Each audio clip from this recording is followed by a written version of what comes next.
Mi ex esposo decidió llevarse a mis mellizos de 2 años y medio, alegando que estoy inestable. Yo solo estaba agotada, y por eso él quiere arrebatarme a mis hijos. Es insoportable. Hay días en que te levantas y te das cuenta de que toda tu vida es una especie de guión cruel y mal escrito. Ese día para mí llegó exactamente una semana atrás, un lunes, cuando recibí la citación. No solo una carta, sino un documento oficial del tribunal. Probablemente piensen que el divorcio ya es bastante malo, pero créanme, ese es solo el prólogo. Yo, Elena, de 32 años, estoy sentada en mi pequeño apartamento con un olor a colonia de bebé y desesperación, tratando de comprender que mi ex esposo, Ricardo, va completamente en serio sobre llevarse a mis hijos. Estuvimos juntos durante 9 años. 9 años, Ricardo, y tú sabes por lo que pasé. Cuando nos conocimos, yo tenía 2 trabajos para pagar mis estudios en la Universidad de Córdoba, y tú recién comenzabas tu negocio. Yo creí en ti. Te apoyé cuando estuviste sin un solo peso durante meses, prometiendo que pronto lo lograríamos. Cocinaba, limpiaba, ahorraba cada céntimo para que pudieras invertir cada euro extra en tu empresa. Luego, después de un par de años, el negocio despegó. No solo despegó, sino que se disparó. Te convertiste en el Ricardo que usaba relojes caros, cenaba en restaurantes de Madrid de los que yo solo leía, y me regalaba diamantes por mi cumpleaños que tenía miedo de usar. Nuestra relación cambió. No de la noche a la mañana, sino gradualmente. Empezaste a pasar más tiempo en el trabajo, luego en reuniones de negocios, y después, simplemente, ya no estabas cerca. Me quedé embarazada a los 30 años. Fue una buena noticia. Ambos queríamos hijos, pero cuando el ultrasonido mostró mellizos, un niño y una niña, vi tu rostro palidecer. No de alegría. De miedo. O más probablemente de la comprensión de cuánto tiempo, no dinero, costaría esto. El embarazo fue un infierno. Náuseas constantes, dolor de espalda, apenas podía moverme. ¿Tú? Tú trabajabas. Trabajabas mucho, como decías. Estuve de parto casi un día. 2 kilos cada uno. Pequeños, indefensos. Un hijo a quien llamamos Mateo y una hija, Lucía. Fue el momento más increíble de mi vida. ¿Y tú? Viniste al Hospital San Pedro, nos tomaste una foto para tus redes sociales, dijiste que estabas orgulloso de mí, te fuiste por un negocio muy importante. Los siguientes 2 años y medio fueron mi maratón de supervivencia personal. Tú trabajabas y yo vivía en esta casa apenas saliendo. Cambios de pañales, alimentación cada 3 horas, el doble de llanto cuando le salían los dientes, el doble de resfriados, el doble de agotamiento. Olvidé lo que se sentía dormir más de 4 horas. Me veía terrible, usaba camisetas estiradas, mi cabello estaba constantemente en un moño desordenado. Yo no era Elena, era simplemente mamá. Lo viste, pero te negaste a notarlo. Viste la perpetua ojera bajo mis ojos, pero en lugar de preguntar cómo estaba, decías, necesitas descansar más, Elena. Te ves agotada. ¿Descansar? Yo. ¿Cuándo? ¿Cuándo volvías a casa a las 11 de la noche y te ibas a las 6 de la mañana? Cuando te pedía ayuda, solo que te sentaras con ellos media hora para que yo pudiera ducharme, decías que tenías llamadas importantes o documentos urgentes. Nuestras conversaciones se redujeron a ¿compraste leche y pusiste a Mateo a dormir? El romance murió en algún lugar entre los biberones y la colada. ¿Nuestra intimidad? Constantemente encontrabas excusas, cansado, dolor de cabeza, madrugar. Me sentía como una criada y una niñera, no como una esposa. Recuerdo nuestra última gran pelea. Fue hace unos 7 meses. Me desperté con Lucía gritando. Tenía fiebre. Corrí por la medicina, y tú dormías como un tronco. Regresé, le di el jarabe, me senté a su lado hasta que se calmó. Mientras tanto, Mateo comenzó a gritar porque tuvo una pesadilla. Yo corría entre las cunas, tratando de calmar a 2 bebés que lloraban, y tú ni siquiera te moviste. Estaba al límite. Simplemente me senté en el suelo y lloré de impotencia y agotamiento. Tu reloj sonó, quejaste con descontento y preguntaste qué pasaba. Te lo dije todo en ese momento. Todo lo que se había acumulado durante esos 2 años y medio. Que estaba sola, que me sentía abandonada. Que tu trabajo importante se había vuelto más importante que nosotros. No me gritaste. Me miraste con una expresión fría y distante y dijiste las palabras que me mataron: simplemente no estás lidiando con esto, Elena. Siempre estás tan histérica. ¿Quizás deberías recomponerte? Tu madre se las arregló de alguna manera con 3 hijos. Se sintió como un puñetazo en el estómago. Yo no estaba histérica.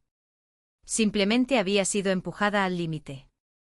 Un mes después dijiste que ibas a solicitar el divorcio.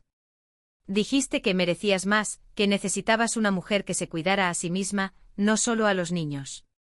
Me quedé en shock, pero no luché por quedarme. No me quedaban fuerzas. Pensé que sería difícil, pero justo. División de bienes, un acuerdo de custodia normal. Naturalmente asumí que los niños se quedarían conmigo. Soy su madre. Soy su mundo y ellos son el mío. Luego llegó la citación. Y su petición legal. La abrí, y todo dentro de mí se heló. Decía que Ricardo estaba exigiendo la custodia total de Mateo y Lucía. La razón. Alega que soy inestable y no puedo proveer para su futuro. Inestable. ¿Sabes a qué se refería? A ese momento en que me senté en el suelo y lloré. Mis lágrimas, mi agotamiento emocional, causado por su absoluta indiferencia, ese es su argumento. Yo no puedo proveer para su futuro, pero él, el empresario exitoso, sí puede. Quiere decir que él tiene una casa en el barrio de Chamberí, y yo tengo el apartamento de alquiler en la calle Goya que logré conseguir después del divorcio. Quiere decir que él tiene varios millones de euros, y yo tengo un sueldo de una pequeña firma de diseño, donde comencé tan pronto como encontré una niñera. Y lo peor es su familia. Tu madre, Ricardo, que nunca me ayudó, ahora me está llamando y diciendo: Elena, sé razonable. Los niños están mejor con su padre. Él tiene la casa, el dinero, la estabilidad. No querrás que vivan en la pobreza, ¿verdad? Mi propia madre, a instancias suyas, también comenzó a presionarme. Elena, piensa en ellos. Esto no se trata de ti. Se trata de los niños. Luchar o dejar ir. ¿Dejar ir a mis hijos? No puedo. Simplemente no puedo. Pero veo sus ojos, a su abogado, su riqueza. Y me doy cuenta de que va en serio, y que él cree que tiene razón. Tengo que hacer algo. Y solo me queda un mes hasta la primera audiencia. El abogado de mi exesposo encontró las notas de mi terapeuta. No sé cómo, pero ahora mi colapso inducido por el estrés es su mayor arma. Esto no es una batalla por la custodia, es una guerra contra mi cordura. La primera semana después de recibir los documentos judiciales fue un borrón de pánico y cafeína. Literalmente no dormí.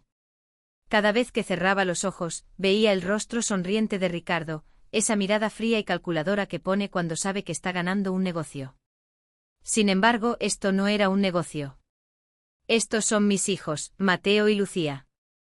2 años y medio, todavía con ese dulce olor a loción de bebé y necesitándome para todo.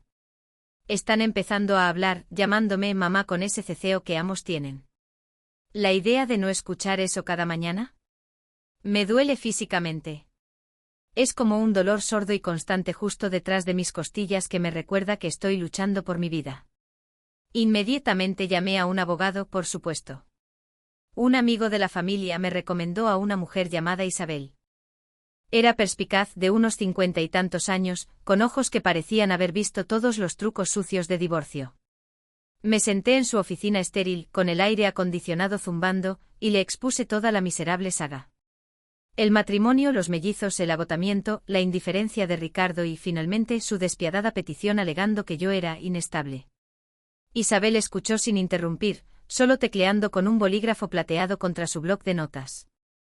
Cuando terminé, me miró y dijo: Elena, esto va a ser complicado. Ricardo tiene recursos ilimitados y claramente está dispuesto a usarlos para pintarte como no apta. Necesitamos pruebas concretas de que él es un padre ausente y que tú eres la cuidadora principal. Más fácil decirlo que hacerlo. Ricardo es un maestro de las apariencias. Tiene fotos en Instagram de él abrazando a los niños, fotos tomadas específicamente en las raras tardes de sábado que decidía honrarnos con su presencia durante una hora. Mantiene una habitación de bebé impecable en su gigantesca casa nueva, que compró un mes después de solicitar el divorcio puramente para el show. Cuando la trabajadora social designada por el tribunal visite, tendrá la casa reluciente y una niñera, una nueva, por supuesto, de guardia para que parezca un padre involucrado. Mi mayor problema, el que ni siquiera me di cuenta de que era un problema hasta que Isabel lo mencionó, fue mi breve paso por la terapia. ¿Recuerdan ese colapso absoluto que tuve hace unos 7 meses, sentada en el suelo, llorando, sintiendo que me ahogaba? Fue entonces cuando finalmente admití que necesitaba ayuda. Fui a ver a una terapeuta para unas 6 sesiones. Me diagnosticaron estrés severo y depresión posparto, manejados por el agotamiento. Tomé un medicamento suave contra la ansiedad durante un mes, luego lo dejé porque comencé a sentirme mejor una vez que salí de ese ambiente matrimonial tóxico. Isabel solicitó los registros. Y ahí fue cuando todo pasó de complicado a aterrador. Elena, me llamó Isabel 2 días después con la voz tensa, el abogado de Ricardo ya tiene copias de tus notas de terapia. Sentí que la sangre se me escurría del rostro. ¿Cómo? Eso es confidencial. ¿Cómo es posible? Aún no lo sabemos. Presentamos una moción de protección, pero de alguna manera obtuvieron una filtración.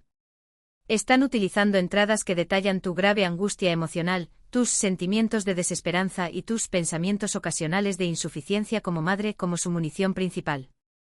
Están pintando tu colapso inducido por el estrés como un signo de inestabilidad mental permanente. Se sintió como un golpe más fuerte de lo que las crueles palabras de Ricardo jamás fueron. No solo quería a los niños, quería destruirme. Estaba convirtiendo mi debilidad en un arma, la única vez que fui lo suficientemente vulnerable como para buscar ayuda porque él me había abandonado. Comencé a escudriñar toda mi vida durante los últimos 2 años, buscando desesperadamente algo para defenderme. Recordé esas noches. Las noches interminables y solitarias. Comencé a revisar mensajes de texto y fotos antiguos.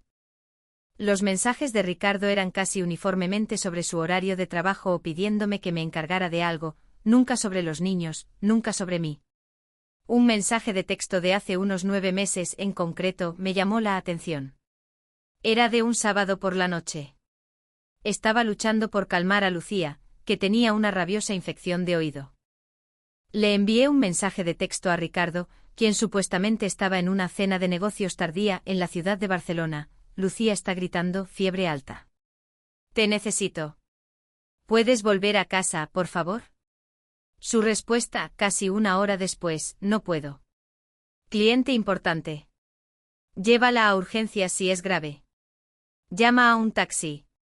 Te transfiero dinero por la mañana. La fría indiferencia en esas pocas palabras fue un salvavidas.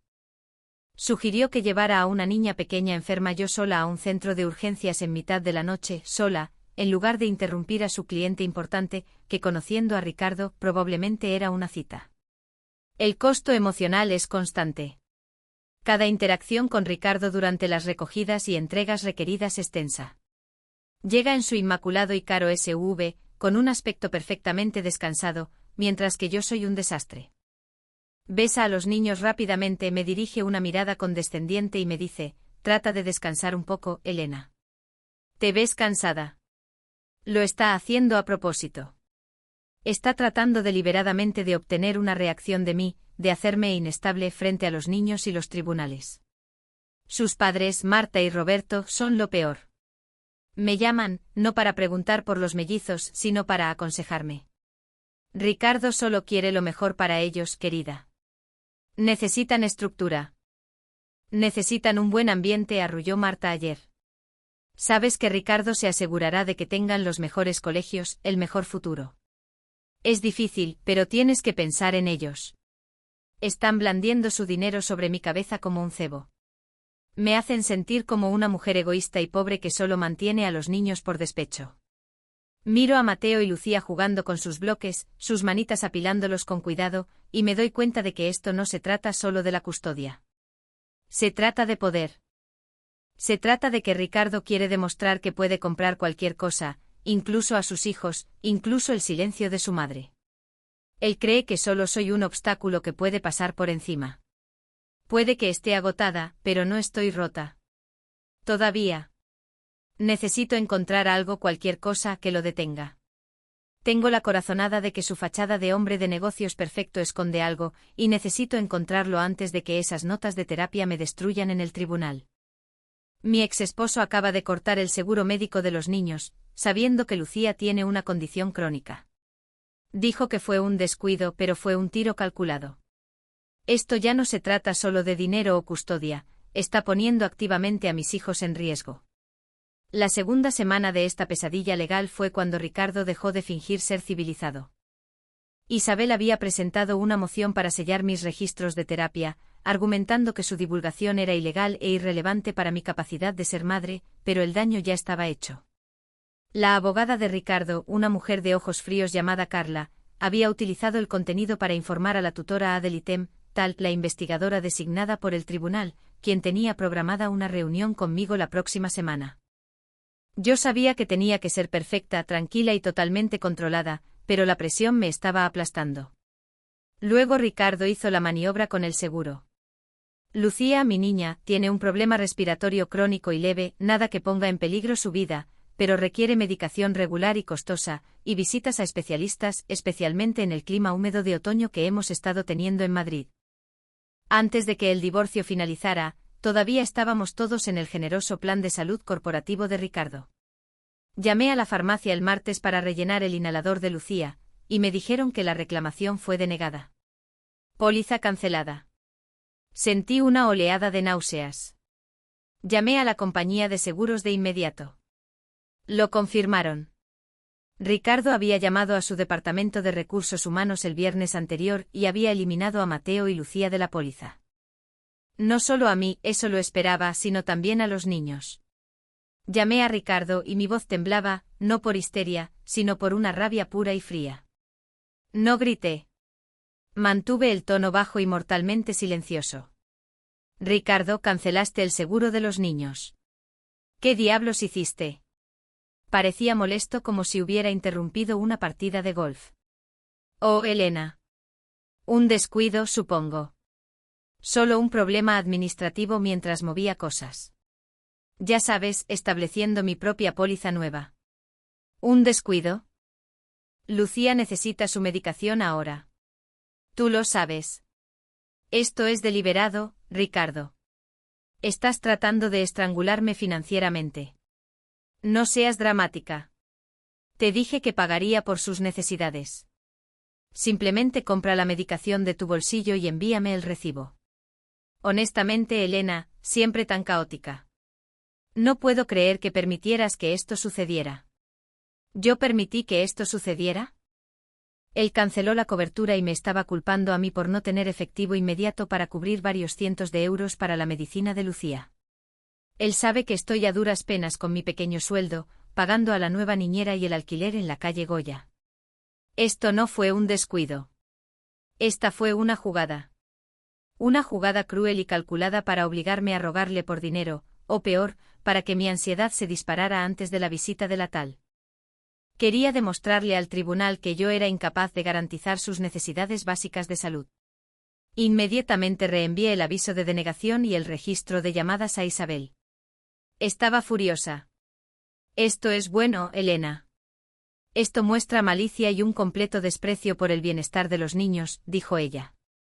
Podemos presentar una moción de emergencia para que el tribunal le ordene restablecer la cobertura, pero tomará unos días. Por ahora, paga la factura de la farmacia con tu tarjeta de crédito. Usaremos esto. La presión financiera se disparó al instante. Agoté mi segunda tarjeta de crédito para cubrir la factura de la farmacia y comprar comestibles. Me sentí enferma al mirar los números. Ricardo sabe que no puedo sostener esto. Sabe que ya estoy agotada. La tensión solo empeoró en la entrega de esa noche.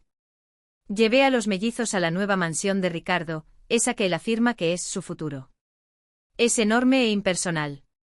Cuando le entregué a Mateo, lo miré directamente a los ojos. Estás poniendo en riesgo la salud de nuestra hija. ¿Entiendes eso? Él se rió, un sonido breve y sin humor. Tú eres la que está haciendo un drama por un error de papeleo, Elena. Mírate. Estás temblando. ¿Es esto lo que la tal necesita ver? Yo estoy proporcionando un ambiente estable. Tú eres el caos. Luego se inclinó, besó a Mateo y Lucía dramáticamente, y habló lo suficientemente fuerte para que la niñera, que estaba cerca, escuchara. Papá os quiere, cariños. No os preocupéis, papá os mantendrá a salvo. Me alejé conduciendo temblando, no de miedo, sino de la comprensión de que él era un monstruo absoluto, capaz de cualquier cosa. Estaba usando a los niños como escudo y como arma simultáneamente. La parte más dura, sin embargo, fue la presión de su familia. Marta, su madre, apareció sin avisar en mi apartamento al día siguiente. Entró usando una costosa bufanda de seda, llevando un pequeño juguete bellamente envuelto para Lucía. Elena, tenemos que hablar. Este asunto legal se está yendo de las manos, dijo con la voz engañosamente suave. Roberto y yo te queremos, querida, pero Ricardo tiene razón. Estás luchando. Te ves delgada. ¿Por qué someterte a ti y a los niños a esto? Ricardo les ha garantizado un fondo fiduciario, las mejores escuelas, todo. Si simplemente accedes a darle la custodia principal a Ricardo, digamos, un régimen de visitas del 80 al 20, él te dará una generosa asignación mensual. Suficiente para conseguir un lugar mejor para recuperarte. Piénsalo como una ruptura limpia, por el bien de los niños. Fue un soborno frío y duro disfrazado de una intervención amorosa.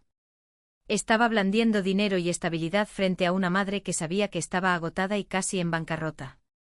La miré a esta mujer que solo ve dinero y estatus, y la rabia dentro de mí finalmente encontró un canal.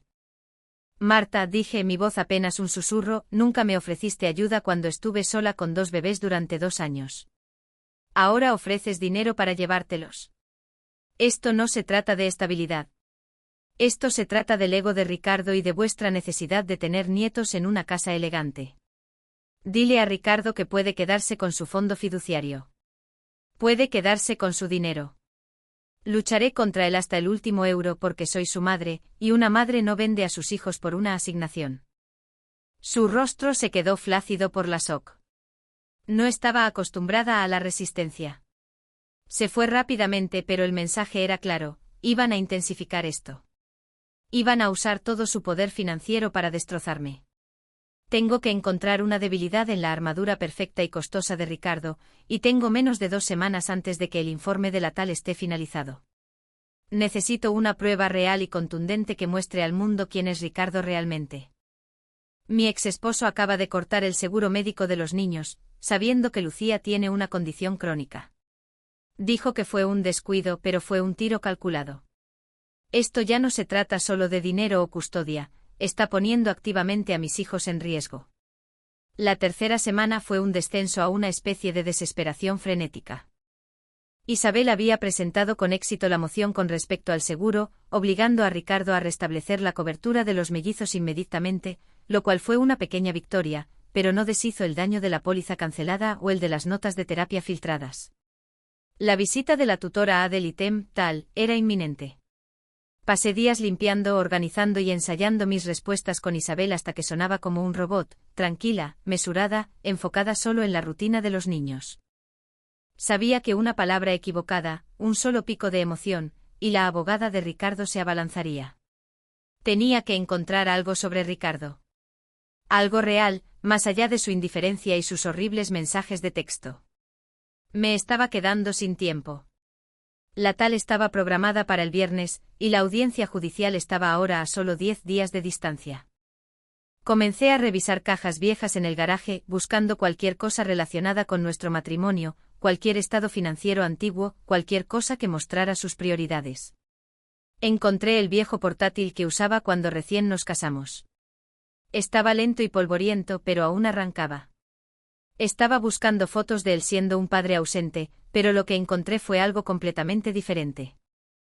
Escondida en lo profundo de la carpeta Mis documentos, bajo un nombre críptico, había una carpeta llamada Proyecto Fénix.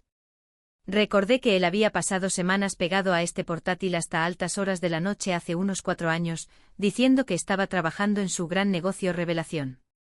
Siempre fue paranoico con la seguridad en ese entonces.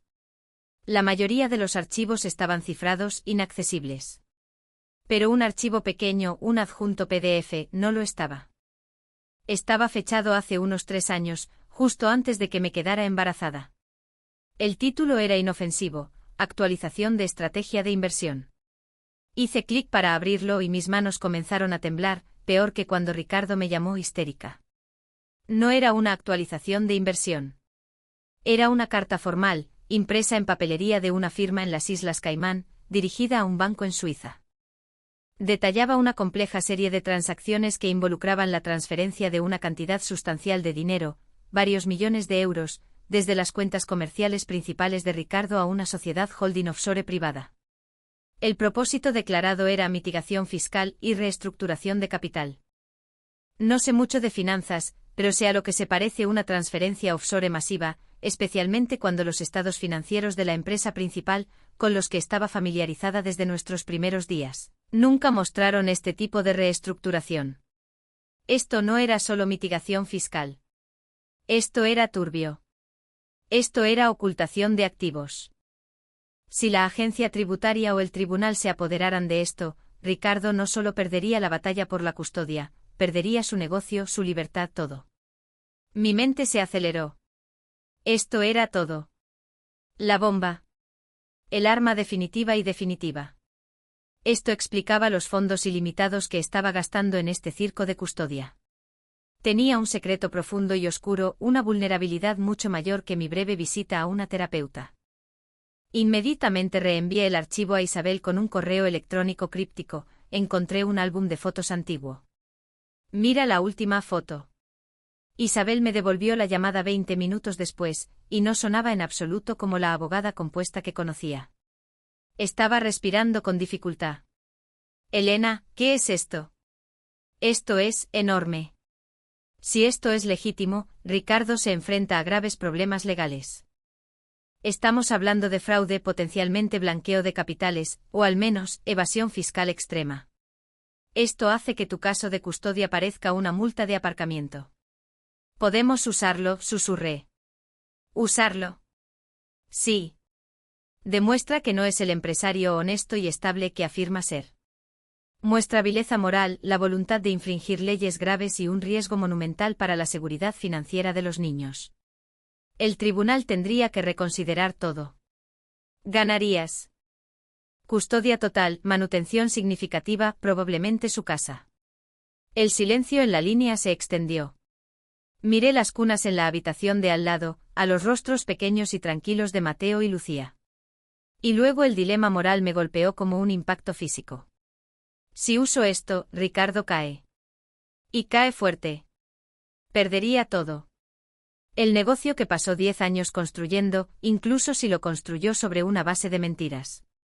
Probablemente enfrentaría cargos penales. Mis hijos crecerían sabiendo que su padre, el hombre que ocasionalmente aparece en un coche agradable, es un delincuente convicto. Su padre estable y adinerado se habría ido, reemplazado por una ruina. ¿Es eso lo que quiero para ellos? ¿Asegurar su futuro destruyendo completamente la vida de su padre? Ricardo es un esposo terrible, un imbécil narcisista y un padre distante, pero es su padre. ¿Aseguro mi custodia haciendo que mis hijos se queden efectivamente sin padre? Isabel, sintiendo mi vacilación, me presionó suavemente. Elena, esta es tu elección. Tienes la ventaja. Podemos usar esto para forzarlo a llegar a un acuerdo: custodia total para ti, apoyo significativo y un acuerdo de confidencialidad sobre el archivo. O lo usamos en la corte y acabamos con él. El peso de este poder era insoportable. Ya no se trataba solo de ganar una batalla legal.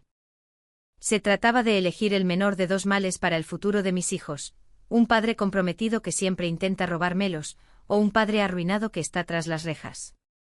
Tengo que decidir antes de la entrevista con la tal el viernes.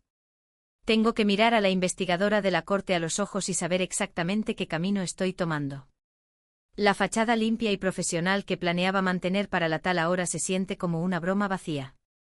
Tengo una bomba de relojería en mis manos, y la explosión va a cambiar irrevocablemente todas nuestras vidas.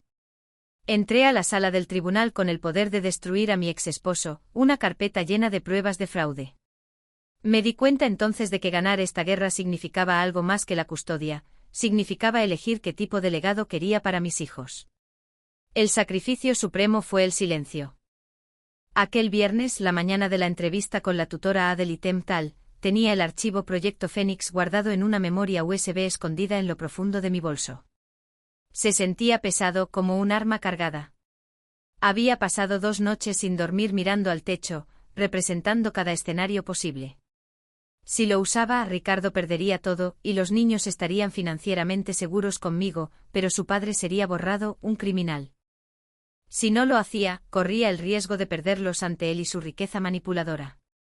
Isabel se reunió conmigo para tomar un café media hora antes de que llegara la tal. Parecía ansiosa. ¿Has decidido, Elena? Si quieres el golpe de gracia, necesito saberlo ahora. Necesito informar a la tal sobre esta evidencia antes de que escriba su informe. Miré por la ventana el cielo gris e indiferente. Pensé en la pequeña mano de Mateo agarrando mi dedo y en la risa contagiosa de Lucía cuando la perseguía por la cocina. Pensé en el rostro engreído de Ricardo, su arrogancia, su crueldad. Merecía ser arruinado. Verdaderamente lo merecía. Pero luego me imaginé 10 años en el futuro, mis hijos preguntando por su padre, y mi respuesta siendo, está en prisión porque yo lo puse allí. Saqué la memoria USB y la coloqué sobre la mesa. Luego la deslicé de nuevo hacia mí. No, Isabel. No vamos a usar esto. Isabel me miró fijamente, sus ojos perspicaces abriéndose. ¿Hablas en serio? Elena, esta es tu garantía. Esta es la pistola humeante. ¿Por qué demonios? Porque no usaré al padre de mis hijos como una víctima para ganar mi guerra, la interrumpí. Mi voz era firme, tranquila. El agotamiento seguía ahí, pero el caos emocional se había ido, reemplazado por una fría claridad. Él ya me arrebató la superioridad moral con las notas de terapia. No les quitaré a su padre, incluso si es un hombre horrible. No merecen ese tipo de lluvia radioactiva. Luchamos limpiamente. Luchamos con la verdad que tenemos. Isabel suspiró, decepcionada, pero respetó mi decisión. De acuerdo, Elena. Entonces vamos con la evidencia de su ausencia y su malicia con respecto al seguro. Es débil frente a su riqueza, pero es todo lo que tenemos. La entrevista con la tal fue agotadora. Fui educada, precisa y emocionalmente neutral. Documenté cada vez que Ricardo llegaba tarde a recogerlos, cada mensaje de texto que mostraba su indiferencia, y utilicé la maniobra del seguro para demostrar su imprudente desprecio por la salud de los niños. La parte más difícil fue evitar hablar del archivo Fénix, sosteniendo ese conocimiento secreto como un carbón ardiendo en mi mano. El clímax llegó 3 días después, en la negociación de conciliación ante la jueza. Ricardo estaba allí con Carla, luciendo aburrido, confiado en que su dinero ya había comprado el resultado. Carla expuso sus términos: custodia total para Ricardo, visitas supervisadas para mí y un pequeño acuerdo financiero a cambio de que yo firmara un acuerdo de no divulgación sobre los registros de terapia. Ricardo se inclinó sobre la mesa y me susurró: solo firma, Elena. Tú pierdes. Se acabó. Puedes tener una vida ahora, sin la tensión. Fue entonces cuando finalmente contraataqué, no con la bomba, sino con un golpe de verdad quirúrgico. Isabel, muéstreles las fotografías de la habitación de los niños en la casa de Ricardo. Yo había pasado tranquilamente unas pocas horas en el Instagram de Ricardo, imprimiendo cada foto montada que había publicado. Isabel las extendió: fotos de la habitación de bebé impecable, las cunas de diseñador, los juguetes caros intactos. Su señoría, se dirigió Isabel a la mediadora. El señor Ricardo está presentando un ambiente perfecto para los niños, pero como vemos en estas publicaciones de redes sociales de las últimas 3 semanas, está exhibiendo una habitación meticulosamente escenificada y completamente sin usar. Las pertenencias de los niños, sus mantas de consuelo, sus libros favoritos, su ropa, están todas aquí en el apartamento de Elena, donde viven y donde se les cuida principalmente. El padre es una fachada, un visitante de fin de semana, y está intentando usar su vasta, ilegalmente cuestionable, riqueza para comprar a sus hijos. Carla inmediatamente contraatacó con las notas de terapia, gritando sobre mi inestabilidad y arrebatos emocionales.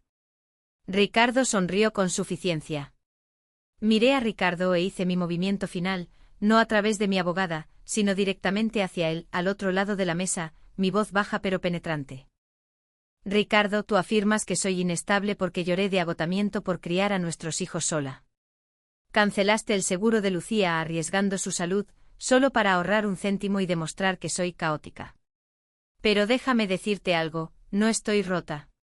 Soy la única estabilidad que conocen estos niños. Sé todo sobre ti, Ricardo. Sé dónde guardas tus secretos y sé con qué facilidad puede desmoronarse tu mundo perfecto. Elijo no exponerte no porque tenga miedo, sino porque elijo la paz a largo plazo de mis hijos por encima de mi propia victoria inmediata. Te estoy dando una opción ahora, acepta la custodia física y legal conjunta al 50/50, o me aseguraré de que el tribunal te vea como el cobarde fraudulento que eres. Su rostro se puso blanco. El color se drenó por completo. Sabía exactamente de lo que estaba hablando. Miró a la jueza, luego de vuelta a mí. Parecía aterrorizado, dándose cuenta de que la mujer agotada e histérica, que abandonó tenía las llaves de su celda. Carla e Isabel se reunieron. Discutieron durante 45 minutos. Ricardo siguió mirándome con una mezcla de odio y miedo puro en sus ojos. Finalmente Isabel regresó con una victoria cansada en su rostro. Él acepta. Custodia física y legal conjunta. Compartimos todo. El tribunal ordena a Ricardo pagar la manutención de los hijos y mantener toda la cobertura de seguro. Gané. Pero no fue una victoria que se sintiera como lanzar confeti.